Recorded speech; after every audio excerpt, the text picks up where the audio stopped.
Hello, everyone. Tina Hogan Grant here again with Cuppa A Natter. I do these every other Monday, which a lot of you know by now. And I like to bring guests, authors into my home, and we have a chat. We talk about whatever comes to mind, books, writing.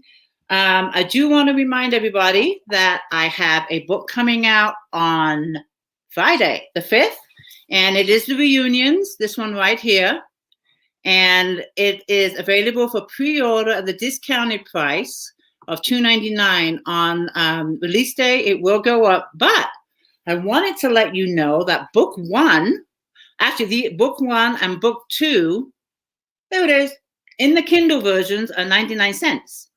And these are on sale just until launch day. So Better Endings and Reckless Beginnings is 99 cents for, I think, 4 more days. So that's my shameless plug. And now I want to introduce you to Sam Bond. She is joining me. And what I'm really excited about is that she's a fellow British. How are you doing this evening? I'm very well, thank you, Tina. Thank you for inviting me on. Oh, I'm excited to have you. When I found out you were British too, it's like, oh yes, we have a lot in common just from that. So I'm really excited to have you. We have a lot of people joining us right now. We have B here. Oh my goodness. Leisha is here. Rosemary, Janet. These are all people I recognize from my group.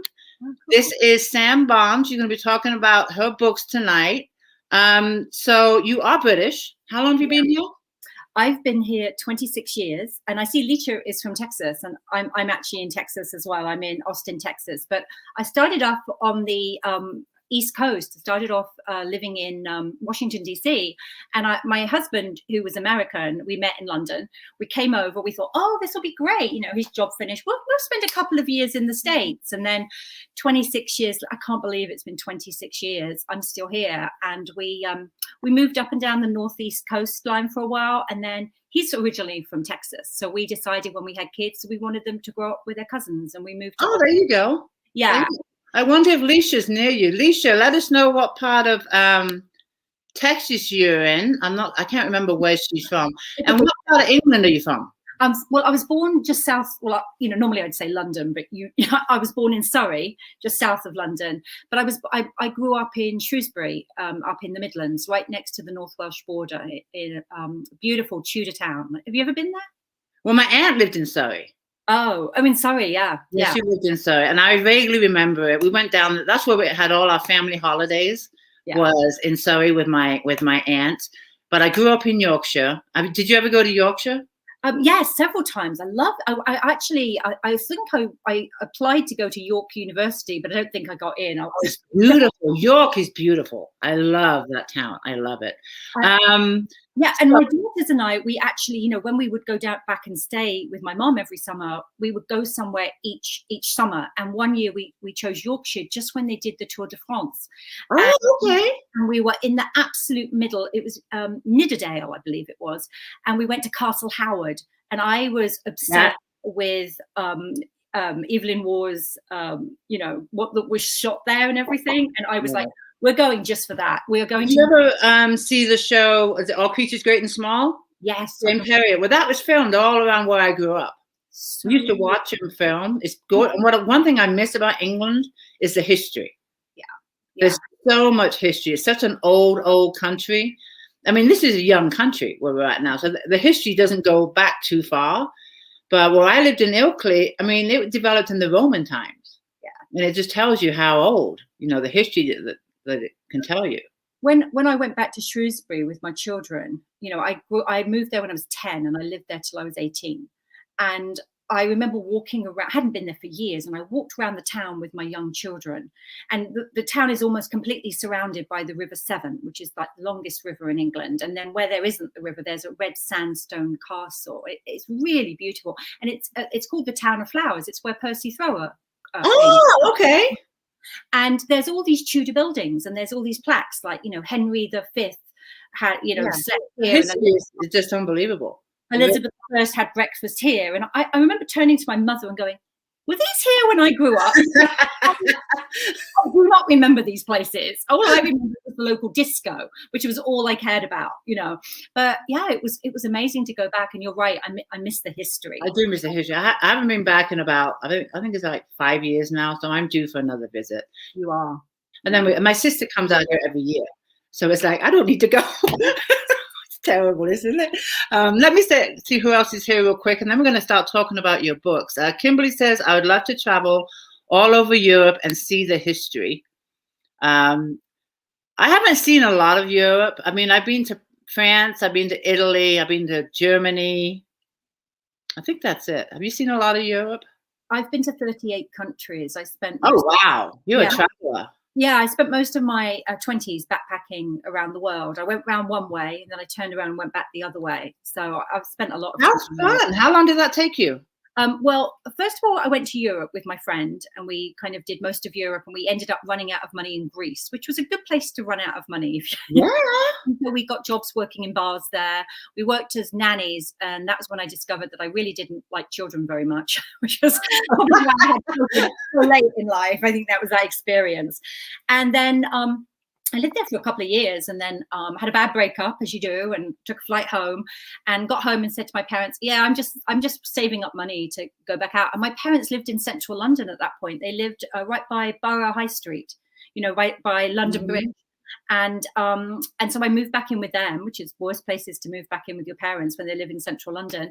Saved up for a couple of years, and then went off by myself again. It was wonderful. By yourself? Yeah. Now that's a good book right there. Yeah, probably. You should really write that book. I would love to read it. I have some, you know, it's so funny because I have daughters now who are 18 and 19. And I remember a couple of years ago, my daughter was going to graduate high school. And I said, she's like, you know, can we do Europe? Can we go around Europe? I said, well, why don't you wait until you're a little older and then you can do it by yourself? You could go back, you know, you can get an Interrail.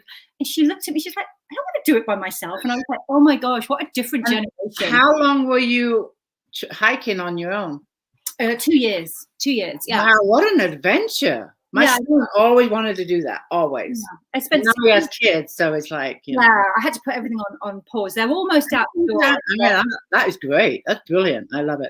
All right. We are going to talk about, I can see already, I could talk to you for hours. So we are, okay. I'm seeing a lot of Facebook users. I want to tell you people, you're probably watching this from my group. You need to go to the top of the comments and click on Give StreamYard Permission. So that way I can see your name. The reason why your name is not showing is because my group is private. So you need to just click on the top of the comments and it will say Give StreamYard Permission. Click on that and then I'll be able to see your name. So Sam, your books. Let's talk books. How long have you been writing? Well, I started writing when my children were young, and I didn't actually start off being a murder mystery writer. I started off being a children's adventure writer, and I wrote these books because it was interesting. My oldest child she was a late reader, and then suddenly one day she was literally sitting there reading 10,000 Leagues Under the Sea. Oh wow! Literally went from could not read The Cat on the Mat to. What? No, it was really, and she's still an avid reader to this day. But my daughters were both adopted from China. In fact, my youngest daughter, it's her. Oh. 17 years ago, I adopted her in China. Oh wow! Another book. Well, I'm going to tell you. So, okay. I was weird, you know, I have blonde hair, blue eye, well, kind of blonde now. I haven't been to a hairdresser in over a year, but used to be blonde. That's good. And, you know, I grew up reading all the Enid Blyton books and all, you know, the Sinclairs and Mallory Towers and all that. And there were so many people who looked like me in these books. And then when you have children who are a different race to you and you're looking for main protagonists that resemble them, it was a real eye opener. I was like, well, where are all the main protagonists who are Chinese or adopted? And okay. And so I ended up writing this series of books. And here for children. Some of this one's set in England. And these are for like what? Teenagers? Middle grade, like 8 middle to 12. grade. This one's set at a dude ranch in the US. This one's in Egypt. Now CIA, what is that? Is that abbreviation? Cousins in Action. So it's 5 cousins. This one's in India. You can see that one. It's got a great back. I love the back. I love these covers. Did you design these covers? I'll tell you, there's a story. There's always a story. I'm such a storyteller. And this is the first one, which was set in Peru. And so I ended up, and I don't know if you can see, but 2 of the cousins are Chinese. And these, okay. So they're actually based on those 5 cousins that I said we moved here so my children could grow up with their cousins. But my second book is set in India, and I've not actually been to India. So I had a friend, English girl from Southall, grew up just around the corner from my mum, and her husband was an amazing artist. And I said to them, would you mind getting Simi and Daya, their 2 children, to read this book, just to make sure they've been to India plenty of times. I want to make sure it feels right to them, that I don't say anything, just kind of like, you do now, you kind of check in, right? Right. And she's like, yeah, my children don't read. And I was like, oh, all right. She goes, well, I'll give it a go. A week later, she calls me up and she said, my children just finished your book. And my husband says, if you can get my son to read, who has never picked up a book in his life, I will design all your book covers for free. And so he has, over the years, done all of my covers. Wow. For free. And he now works for Microsoft, and he's and when I go into schools and I tell them, it's the coolest part of my whole presentation, because I'll tell them all about Peru, but then I put up a picture of one of the video games that he designs for Microsoft, and they all go nuts, and he's like a superstar because he's designed some really famous games. In his spare time, he does read your book. So your book for India, did you pass the test? You felt like it was in India? Yes, they loved it. They loved it. And it was funny because with my first book, and I know we were really talk about my adult book, and I will, but it was funny. So I hadn't, my kids were about 6, and I wanted some beta readers. I didn't know if it was any good. I thought it was funny. It's kind of educational, but they're really just rip-roaring adventure books. They're taking off of the famous 5, basically, but more that kind of thing. And a little bit more exotic. Now, it's a series that are all connected, or just separate? They're all connected, same characters? Yeah, they are. Are you going to add to it? Are you going to add more to it? There's 3 more in the series, and I've got kind of like, I've moved on to these adult books, but I do hope to get back to them. But I'm called the Queen of Cliffhangers, and my friend, my daughter, she decided she would read this book to her daughter. And she called me about 10 days later and said, Sam, that was the worst bedtime book we've ever read. Because it's a cliffhanger? Well, I was like, really? And she's like, oh my God, every night my kids would be like, you can't stop now. And the whole week they were late to bed because they needed. And so it's kind of like I've taken those adventures, those rip-roaring adventures, and moved them over to my adult books, which is okay. Well, we're going to talk about that in a minute. I just want to show you some comments. We were talking about Leisha earlier, and she says her son and grandson and daughter live in Austin. Oh, cool. She has family there. I mean, Texas is the big place. It is. So she could be at one end and you could be at the another. So I think that's really cool. And with your children's books, were your children your inspiration to write them? They were, because like I said, I wanted children that were real. Like, there's so many stereotypes out there, and I hate stereotypes. Like, there's one boy in this book, and he's the mother of the group. He's the kind one. He's the sweet one. And I like turning those stereotypes on their head. And but yes, my daughters were the inspiration. They actually I changed all the other cousins' names because they're actually based on real children. But my kids were like, no, Mom, don't change our names. So they're real names, Olivia and Tess. But they were the inspiration. And they've read your books. They read them. You'd think, right? I would hope. No? My oldest has refused to ever read one. Why? I don't know. I think because I'm her mother. So how good could it really be, But my youngest loves them, and she's 18 now, and I saw her pick one up the other day and open it, and she started laughing because they're really funny. Yeah, I mean, I'm intrigued. I mean, I have grandson. You say the middle. I mean, I lose track of the school ages here. My son is, how old is my son? I mean, my grandson. 8 or 9. Perfect. So would it be his age group? Perfect age, yeah. Okay, I might get some for him because he loves to read. And what I love about him, he loves to write stories. Oh, I love that. He loves to write stories, and he's an avid reader. He started reading at an early age, so I just might pick up some for him because I think he'll enjoy them. Luke, the 5-year-old, he sounds like the other boy that couldn't pick up a book. I think that's Luke. And we have someone here from England I just saw, Lancashire. It says Facebook user. They didn't click on the permission, but they're in England. What time is it in England right now? Oh, it's got to be like 1 or 2 in the morning. Yeah, well, hello in Lancashire, England. Thank you for staying up and joining us. They're going to definitely need some caffeine to get through. They really are. B says, you are a new author to me. B's really sweet. She's in my group. Most of these people are in my group. They are all great, fantastic readers. Let me see. I just want to scroll down. And let's see who else is here. Rosemary says, I would love to travel anywhere but be here in Illinois. Aww. And then Rose is here. She says, hi, Tina and Sam. Hello.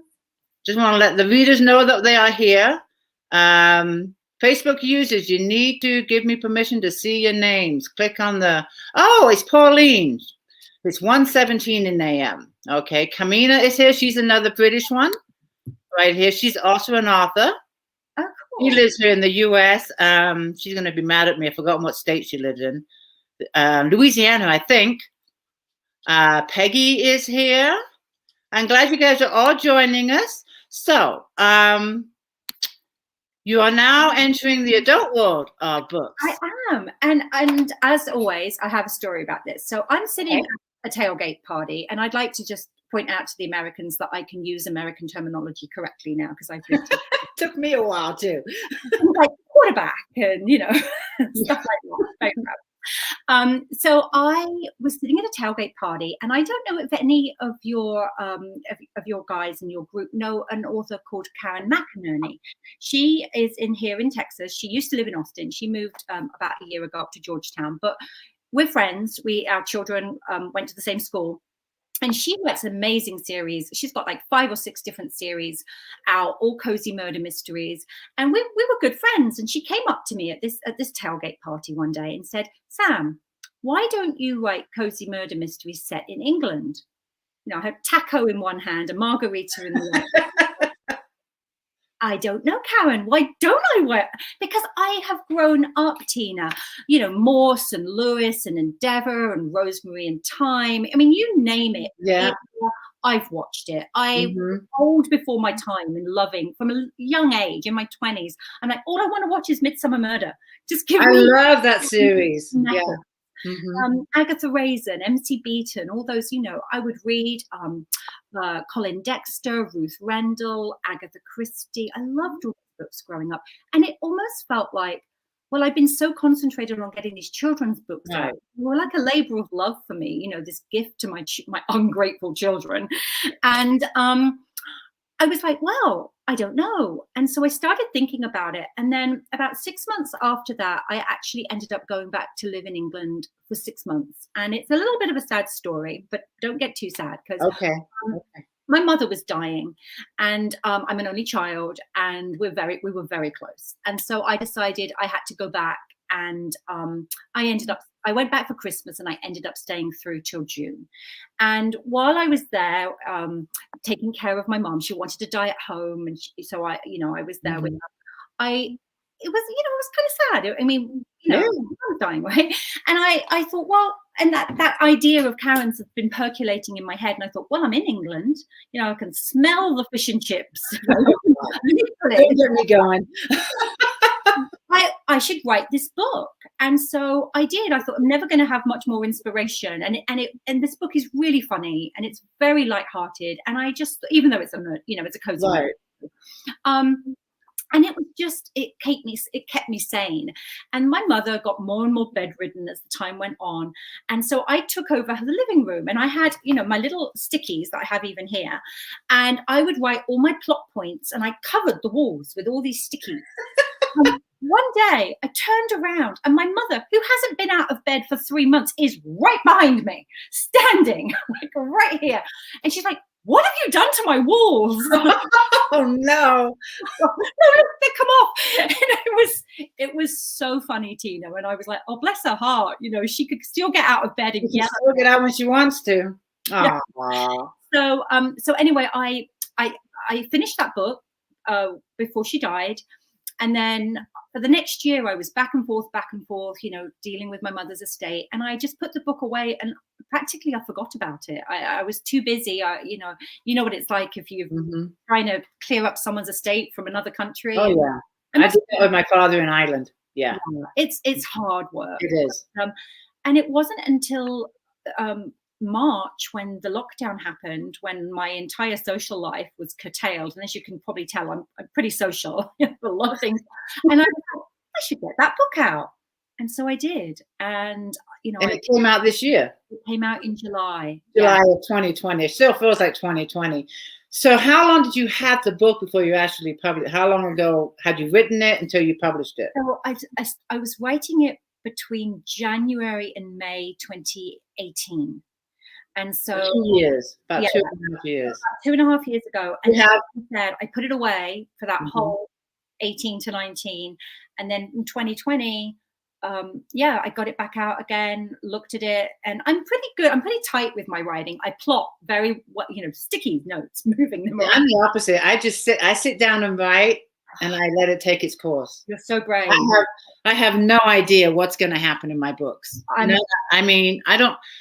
I tried plotting once, and these guys have heard this a few times, but I tried plotting once, and the book went in totally the opposite direction. I've worked out a really good thing that works for me now. I do the where it's going to be set, that kind of thing. This one is set in the world of classical music, because I'm a classical musician. The next one is set in the writing world. The third one is at a village fete. So I have kind of an overall idea of. So this is going to be a series. Oh yeah. I have. Okay, let's see the cover. What's it called? Oh yeah, it's called. Here we go. The Pacini Connection. I love that cover too. Is it the same designer? No, totally different designer. Okay. I don't have a copy of the next one, but I have all the artwork, and it's the same girl with a different dress, with a different, like, the next one's a swath of writing going, like, it's actually my favorite of all the covers. I've got 3 designed. The third one is a fete with all the like little bunting and everything. They're all different colors. And same characters in each book or different? Yes. So the main protagonist is a lady named Josie Monroe. And without realizing it, because I didn't set out to do this, I made her a British expat who lives in Austin, Texas, who is a classical pianist, who's terrified of blood and doesn't eat eggs. And my best friend was like, it's you. That's what I was about to say. It's you. I was like, I didn't see that as I was right, because I was thinking she was like so much cooler than me. And, it's like my best self. It's like me on steroids. Somebody who can really play the piano really well, which I aspire to. I've been playing for 50 years. I'm still not very good, but You play the piano? I do, yes. No, I used to play the harp. Did you really? I did when I was it's the only time I played it though was in school. I didn't continue after school, but my father insisted that we all learn an instrument and learn to read music. And so I chose the harp. Why the harp? Because in all honesty, at the time it was to piss off my dad. Because I knew our school insisted the school insisted that you practice on weekends, and if you don't have the instrument, you can take it home from school. And I knew my dad would have to come pick me up and take that harp home every weekend. And he said to me, you had to pick the biggest instrument, didn't you? Yeah. And he says, we have a piano at home. Why didn't you choose the piano? I said, no, the harp. But I actually ended up loving it. I mean, I did have a really good time. Do they get really like I would imagine plucking the strings that you get calluses, right? I got calluses and also sores. Yeah. I mean, like indented sores, but I wasn't playing 12 hours a day. No. But I did play it for I think like 3 years. And if I was to pick it up again, I would have to start from scratch. I haven't played a harp since I was 15. Oh, so right. Yeah. 15. And now, I want to learn to play the guitar. Oh, that is what I really would like to do. It would translate really well, right? Huh? I said that would probably translate really well. It will. Yeah. And my husband bought me a guitar like 2 years ago, and I just have not found the time. Yeah. You know, and reading music for me again would be a refresher course. I look at it and go, huh? So, I I tell myself one day. I play every day. I love it. I'm not very good, but I never played in public until about 5 years ago. I throw a lot of, well, I did before the pandemic. I throw a lot of book. I run 3 book clubs and I'm in 4. I throw massive lots of games nights Fun. every year. I mean, like maybe one every couple of months or something. And I throw a massive Christmas party, which is funny because I have the smallest house of all my friends, but I'm the one who throws the I Christmas. want to be your neighbor. Oh, it's so much fun. I'll definitely invite you. And we stand, I mean, we drink and we bring food, but we sit on the piano and we sing carols at one point. You know, that's one thing I don't know who I was talking to, somebody, but we were talking about Christmas carols in England. Yeah. And how we used to do it as kids. We ourselves would go and we'd have a little transistor radio for the music in the back or a tape player. And we would go door to door and sing carols. Yes. I didn't realize they didn't really do that here until I was chatting with someone about it the other day. And then I realized, I'm like, no, I've never had Christmas carols. No, me neither. And I live in a rural area. We don't even have trick-or-treaters. Oh, yeah. We don't have those up here because we're in the mountains and we have bears and we have, you know, mountain lions and stuff like that. And then we also don't have street lights. Yeah. So we can't have kids running around at nighttime. No. I just want to say a quick howdy. I do want to let the readers know that I acknowledge him, or we acknowledge him. Pauline says, my daughter, Elisa Grime, plays the guitar and ukulele. That'll be a fun instrument. Do you play anything else besides? I do. We're a very musical household. So when I was growing up, I played clarinet, violin. I sang light opera. I used to sing Gilbert and Sullivan, but mainly the piano. And as I've got older, I've kind of dropped everything else. But now I just play piano. But my older daughter plays flute, ukulele, guitar, and then my youngest daughter is actually a really, really gifted clarinet player. She was better than me in about 20 minutes, I think. After I had like 5 years of lessons, 20 minutes, and she's first clarinet in the top band. And she almost made state last year, but she missed it by margin. And so she's really good. And my older daughter's now over lockdown took up the piano again because we'd given up, and so I'm sitting there listening to her play Adele. That's great. My dad self-taught him when he bought a piano at home. He self-taught himself, and he ended up being really good. My dad was self-taught as well. He used to play the Wurlitzers. My dad worked for Granada in England. You know, the TV. The TV. But he would run the bingo halls and the things like that. And there would be Wurlitz. You remember those organs that would come out of the? My dad ran a theatre that had one of those, and he was self-taught. Here's a question for you from B. She sounds fun. Do you plot out your characters before writing the story?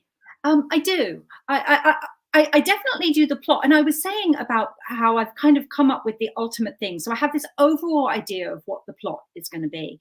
And it's easier now with the second and third books because I'm just the same character, with the same character. Yeah. What I like about series is if you keep the same characters, which I do with mine, you get to know them better as each book. They kind of write themselves. They kind of it's weird when you say your characters have taken over, but they're like, no, I wouldn't say that. You would say it this way. But what I've decided that works best for me, because I know how you said you plotted once and then your book took a totally different turn. So I figured if I plot out the first maybe three chapters, and then I write it, see where that's taken me, and then plot the next 3. And that's kind of how I. Oh, okay, that makes sense. Yeah, and with the characters, they kind of, they literally take over and really, they do, and that's like I can't plot anymore because I tried to get one of my characters to do something, and she flat out told me, "No, I don't do that. You don't know me yet, but I won't do that." So okay. I think we sound a little crazy to non-writers when you say that, but I totally and I hear it all the time, and it's one question that I repeatedly ask because I'm curious. I'm not the only one, right? you know. So I'm not mad. In my second book in India, my cousins took off and went with the elephants to have like a bath in the river. And I'm like, no, you guys have to come back. This does not fit in with my plot. You're coming. I'm cutting this scene. You're not having the bath with the elephants. Because it sounded so fun, you know, with the trunk and the spat. And I was like, no, not going to happen. Not going to happen. Do you know the ending? Do you know? Yes. You know what? Sorry to interrupt, but being a murder mystery, I think you have to plot out, because you have to make sure that whatever the clues or whatever you're writing about add up. So I don't have a lot of patience, and therefore I have many other wonderful qualities, but patience is not one of them. And I'm always been scared of kind of writing myself into a corner and not being able to get out of it, and then having to spend all this time. So I know where the book is going. How it gets there, it may change along the way. And being a murder mystery, you have a villain, and you know who that is from the beginning. Yes. And we have a question here from Kimberly. Are your stories based on true crime? No, they're not. But I did manage to get in a little bit of true crime in the Pacini connection. So I have made this fictional village called Milkwood, and Tina might know this. It's taken from Under Milkwood, Dylan Thomas's Under Milkwood. Okay.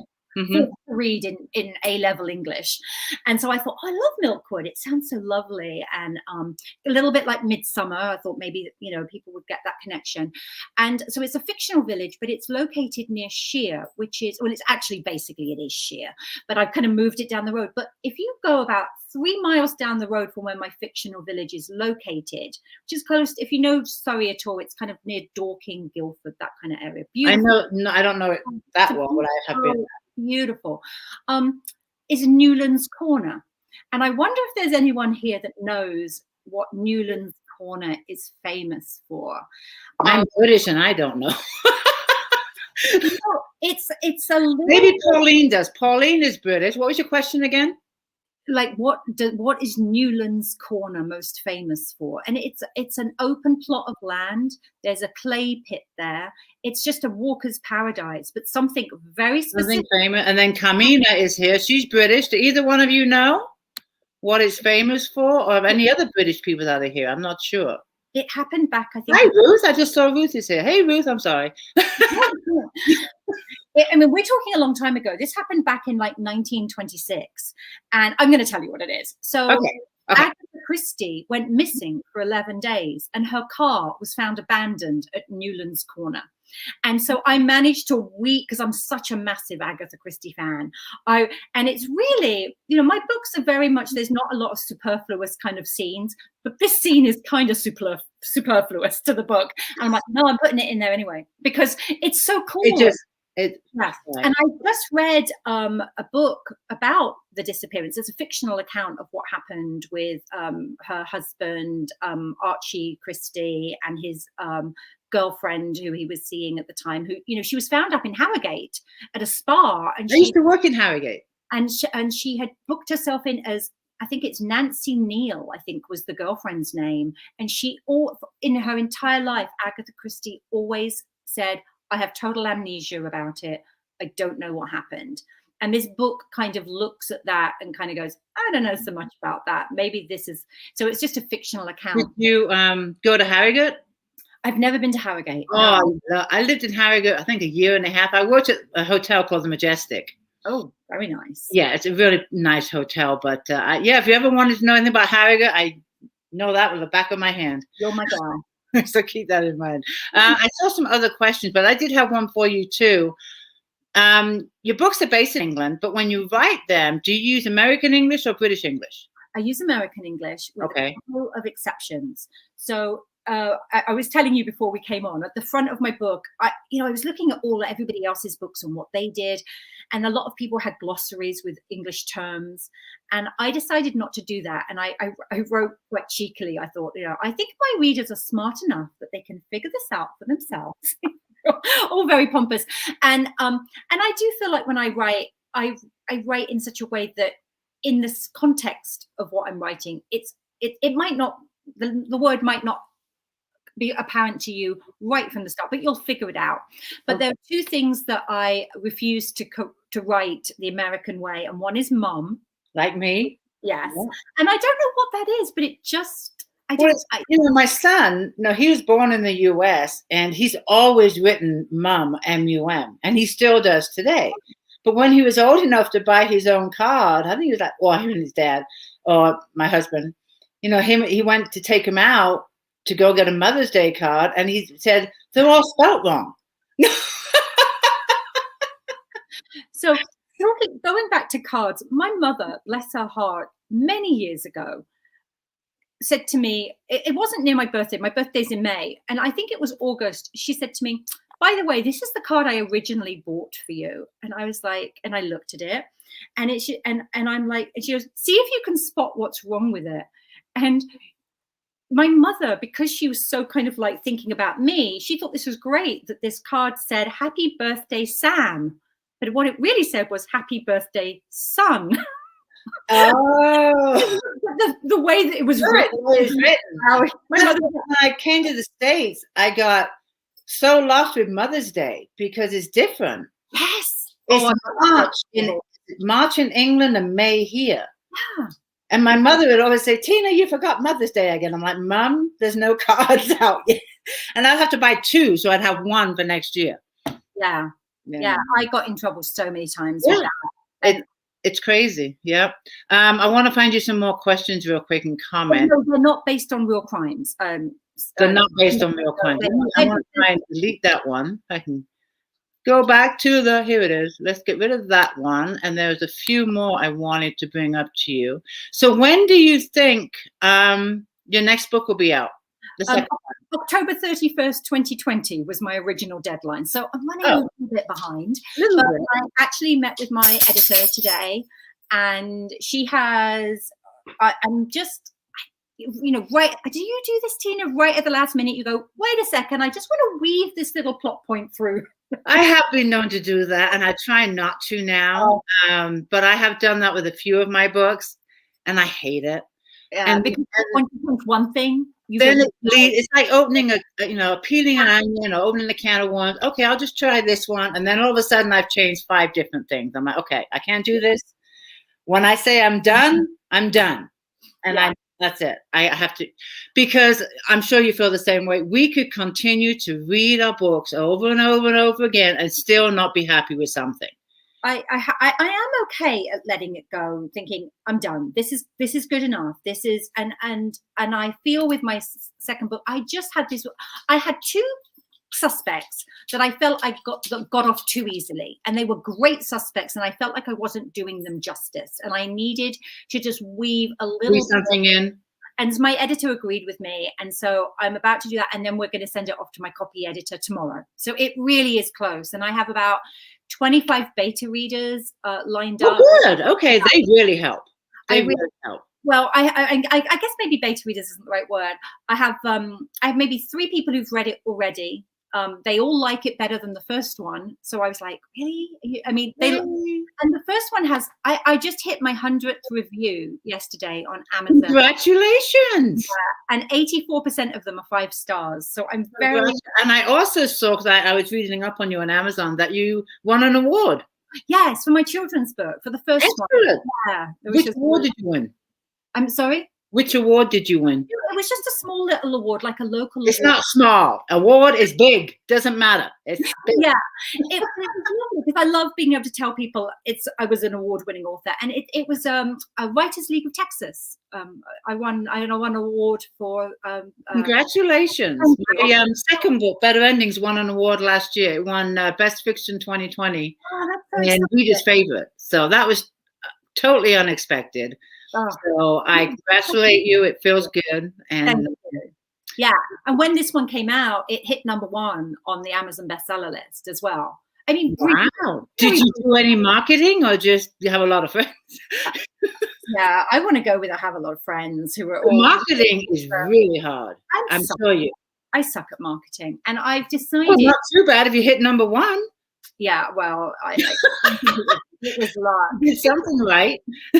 but I'm not good, and I've been worrying about it. And really, I'm a writer. I'm not a marketer, and you have to do both. You have to do both. You do. You really do. You have to put yourself out there. I made the decision that I'll do things like this because I love chatting and I like, this kind of thing. But I'm not going to worry too much about all the other stuff, all the ads, until I've got book 3 out, because that's what they say too. Yeah. Yeah. Because I've been worrying about it, and I'm like, I'm going to stop worrying now. No, you're doing just fine. It seems like. I want to. Beth Wurzel is here. She's also from England, living in the U.S. She actually lives in California, and she's just written a book set in Harrogate too. That's so cool. But she's really sweet. She's a sweetheart. She only lives like about 3 hours from me, and in a place we have Bass Pro Shops, which is my favorite store of all times, and it's the only time I go to the town where she lives. And when my husband and I go, we're there all day because we go to the restaurant, we spend all day in the store. And I told Beth, because I haven't met her, we just, we associate online, that when we make it out there again after COVID, I want to meet her for lunch. I like Beth's dog as well. I have my dog my dog wants to go out. Hang on just one second. Let him out. Let him out. Let's see who else is here. I'm still seeing some Facebook users. Click on the permission up top so I can see who you are. Here's a question from, I think, Leisha. There we go. Do your book characters talk to you? And if they do, have you had to okay, we just talked about that. Yeah, they absolutely do, Leisha. Yeah, it's really weird. And if I hadn't experienced it, it's like seeing ghosts, right? If you haven't experienced it yourself, you're never going to believe anybody else. But it's true, they actually do. And I love that because it means I'm really in their heads and I'm really understanding them. And I like how my characters can lead the story in a certain way that maybe I hadn't thought of. Yeah. Mm-hmm. And here's another, actually not a question, it's a comment from Camina, but the thing is, I have to delete one to find, now I've got to go back and find Camina. Here it is. Where do I live? No, I don't know about Newland's Corner, or was that where they found a bunch of graves? I don't know about the graves, but I know it's where Agatha Christie's car was found by the clay pit, and it was abandoned. And no one to this day knows how she got to Harrogate. It's a complete mystery.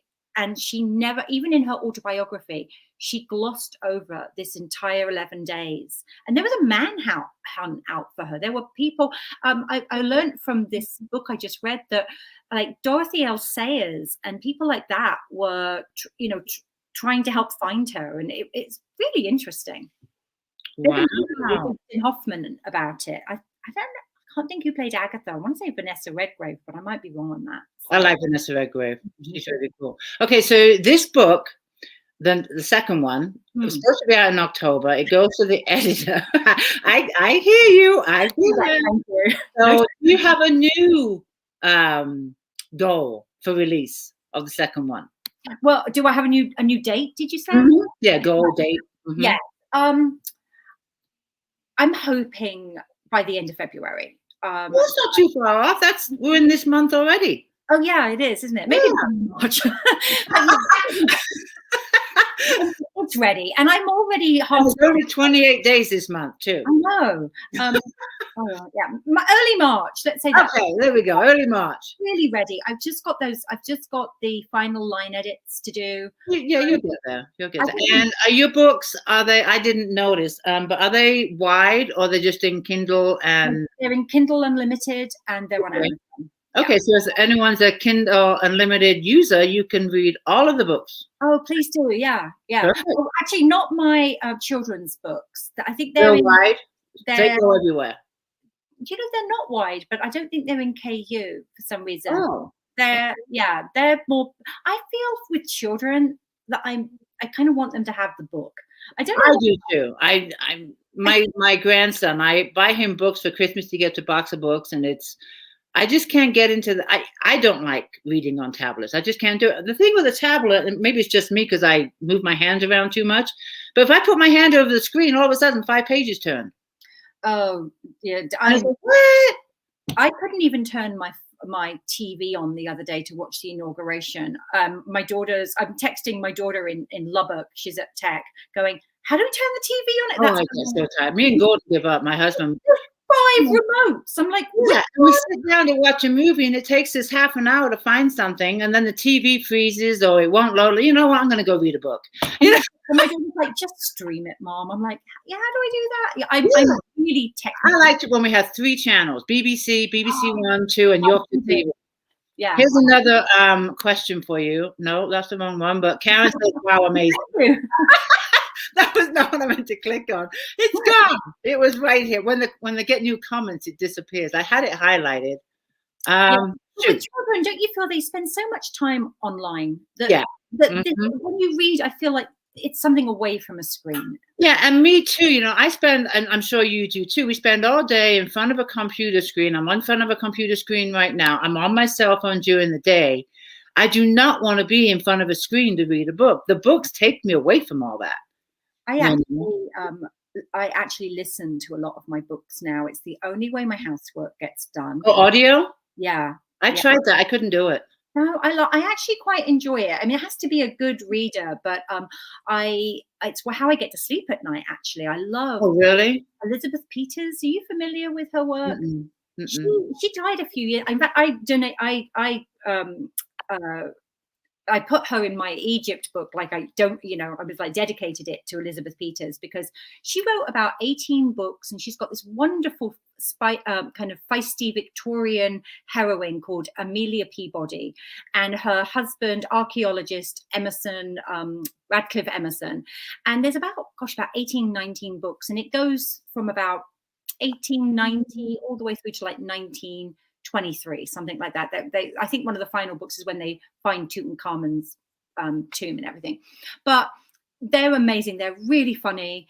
And so a librarian recommended them to me after me saying I've read all the Rumpole books. Do you remember the Rumpole books? Rumpole of the Bailey? Yes. Oh, wow. That's a long time ago. Yes. John Morton. Feeling old. John Morton. And I had read them, and she goes, if you like characters like that, I think you'll like Amelia Peabody. And I listen to them at night. I fall asleep to them, and it's, then it shuts my brain off from the day. And doesn't it keep playing though when you're asleep? No, you can put them on for like how long? Like a timer? And it just kind of fades out. Yeah. It's really good. Yeah, I tried listening to books in my car, and I was too busy driving and looking around me that I forgot that I was listening to a book. So my mind just tends to wander. But when I'm actually turning pages in a book, I'm in the book. I might try audio again. I just might. What I like to do, I just thought, my God, these hours go by real quick.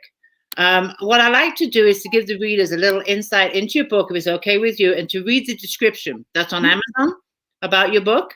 Can we do that? Absolutely. Is that okay? Yes. All right.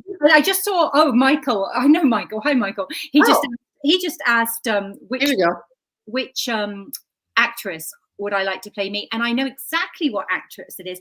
It's do you remember Alexis Bledel, who was in the Gilmore Girls? So when I was looking, oh my God, no, I don't. So she was in the Gilmore Girls, and she played the young daughter, and now she's a woman in her early 30s or something. And when I do you do Pinterest boards with like your ideas of what your character? And when I was looking, I was like, brown hair, blue eyes, put it in, and this picture of this very fresh-faced girl next door came up. I was like, oh, I like the look of her. Click. And it was only later I realized it was Alexis Bledel. So if I was going to choose anyone to play, there'll be them, huh? Her with interest. I need to add you to I have a collaborative board, and it's huge. I have like 18,000 pins and about 1,000 members. Yes, do. And it's for authors, readers, and writers. So I should put you in there and get you in there. But I do want to read the description of your book. Hi, Michael. All right, let me say goodbye to Michael. And hold the cover up one more time for the people that are joining us. This is the latest book. It's the first one in the series, A Cozy Mystery. I'm terrible when it comes to Puccini. Oh, I was close. Okay, Puccini. And it's book 1 in A Cozy Murder Mystery. So I'm going to read the description that's written on Amazon. Okay. An idyllic English village, a lovable heroine, and a Puccini-inspired murder. Who knew opera could be so deadly? British expat Josie Monroe returned to the idyllic village of Milkwood and finds herself chief suspect in a murder. Surrounded by cricket greens, duck ponds, and lies, Josie must discover the culprit if she wishes to return to the US, and Lady Bella de Courcy is just the pal to help her. Josie is a down-to-earth classical music-loving pianist. Belle is a flighty, beautiful, and slightly unhinged debutante. Thank you. Making the two amateur sleuths an unlikely and comical, inept team. As if Josie doesn't have enough problems, she is also dealing with the witches of Milkwood, an elderly trio convinced that Josie is the murderer and that Belle is one sandwich short of a picnic. Living with a cantankerous cat named Elga and her aunt's handsome but seemingly untrustworthy lodger, Josie is also coming to terms with resurging feelings for her childhood sweetheart. Detective Inspector Adam Ward, luckily tea and tendency, will see her through, even if every time Josie hears Petunsy, she risks discovering another body. This is a cozy English murder mystery with a classical, music-loving amateur female sleuth in a picturesque English village with quirky, lovable characters and an extremely grumpy cat. No cliffhangers, gore, graphic, violent sex, or overly strong language. Now, is the cat also based on your cat? No. So, this is kind of sad too. So we're dog people. We've always had a dog. My little dog Sausage. She's a terrier mix, but she got so fat that we nicknamed her Sausage. But don't tell her that because I won't tell her that. I have a Jack Russell Terrier. She's lost weight now, so we're all good. But she was like a Lancashire sausage at one point, and not my fault. She was with my ex, and anyway, long story. Anyway, what was the question again? I've gone off topic. Oh, your cat, the cat. I forgot to. So we had a cat when we lived up in Boston, and it had been born on the stoop opposite, and it was it was like 2 days old, and we named it Freddie, and we bottle fed it. And I'm not really a cat person, but the cat was so sweet. She was more like a dog. You'd walk in and she'd come running up to you. On my daughter's 10th birthday, she was an indoor-outdoor cat. I let her out to go to the bathroom, and we never saw her again. Aww. And I like to think that she's still living with a neighbor, better treated than Cats can live a long time, so let's hope. But the reality is, we live in Texas. And you have a mixed terrier dog. Yeah, she probably got taken by a coyote. Is really the sad thing. But not the personality of Elgar isn't on Freddie. But when I visualize this, she's a Maine Coon cat, and so I based Elgar on. Oh, I like the idea of a grumpy cat. Oh yeah. I love the description, so I'm intrigued, and I hope our other readers are too. And we only have like 6 minutes left. Wow. It just goes by so quick. But I do want to mention Sam is doing a giveaway. It is for the readers that have, been here with us, chatting with us, and sharing their thoughts. So I'm going to hand it over to you, and you can let us know what the giveaway is. And you've asked that I pick it. Yes. So if you're in the US, I will happily send you. This is actually my last copy. I've had so many people buy them off me recently that I have one copy left. I need to order some more. If you're in the US, I will send you this very copy.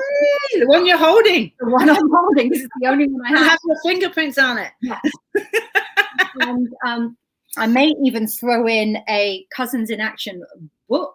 Ooh, because it's nice. Fared here. Nice. If they're not in the US, I will send you like a Kindle copy, just because it's Oh, that's sweet of you. Yeah, absolutely. Okay, great. So it's US or overseas. That's wonderful. Yeah, and what I'm going to do is then I will leave it overnight. Let people, I'm going to, look it through the viewers and see. I might even choose it tonight. We'll see. And then once I pick the winner, I will let you know who it is. And then I will ask them to reach out to you, and then you take it from there.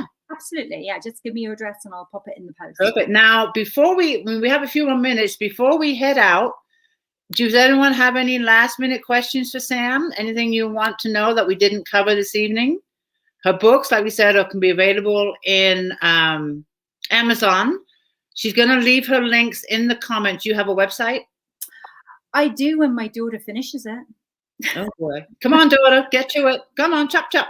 She's a communications major, and she was home for 2 months over Christmas. And I was like, oh, I'm sure you can help me build a website. Apparently not. Yeah, not yet. She'll get there. I do Yeah, you can find you on Facebook. I do. Yeah, I do have a couple of different sites on Facebook, both for the CIA series and the Milkwood Murder series. And Instagram? yes, I do have a Sam Bond author Instagram. I'm not the I best. think I tagged you this morning on Instagram. I found you. I keep forgetting to post, and the I know, I forget to. I try and do a post every day, but it's like 4 days are going by. I'm like, oh, better than me.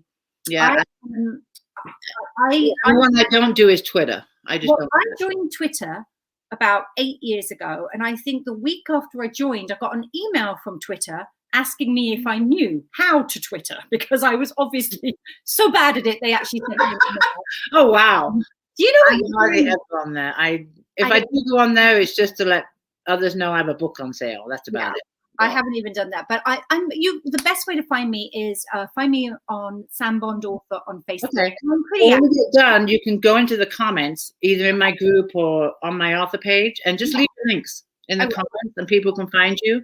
And I'll leave them also, and that way they can find you. But it's been a blast. I'd love to do this again when your next book comes out. Oh yeah, Well, actually, won't be right away. I am booked through till August. So maybe the third one will be out by then, so that would be good. Yeah, let's get you in for August, because I'm booked up until I think August 2nd. I would love that. Yeah, let's get you down. We'll talk after the show and do some, and also a takeover in the group. Yes, I'd love to do that as well. I had a lot of fun doing that the other day, and that the person who won that book was the person who did the 100th review for me, which was really nice. Oh, great. And she'd emailed me and I said, oh, like if you wouldn't mind, because reviews are so important to us, the algorithms and everything. And I always say to people, if you do buy a book, please leave. If you enjoyed it, please leave. If you didn't enjoy it, don't say anything. Yeah, I put it in the back of my book. I write in the book, back of the book. If you've enjoyed this book, please leave a review. And she did. I think it's on my bookmarks too. It's everywhere. It really does affect how many people Amazon show to people, and I don't think people realize how much it can help you. And she said, I'm going to bump your book to the top up, because most people who read cozy murder mysteries, they've always got a stack, like I do, a stack this big. And she bumped it to the top. She read it in 3 days, and nice, lovely review. It was really nice. That is awesome. I love it. Okay, ladies. Well, thank you so much for being with us, Sam. I've had a really good time. We will definitely do this again. And thank you, everyone, for being with us. Thank you, everyone. Bye. And I will pick a winner probably tonight. What time is it? 6 o'clock. I'm going to announce the winner by 9 o'clock, but I am in California. So remember, I'm 3 hours behind you. So it might be, 9 o'clock there now? I got 3 hours. All right, guys. Good night. Thank you, Sam. Good night, everyone. Thank you. Thank you. Hold on. Oh, my button just disappeared. We're still live. Okay. Bye.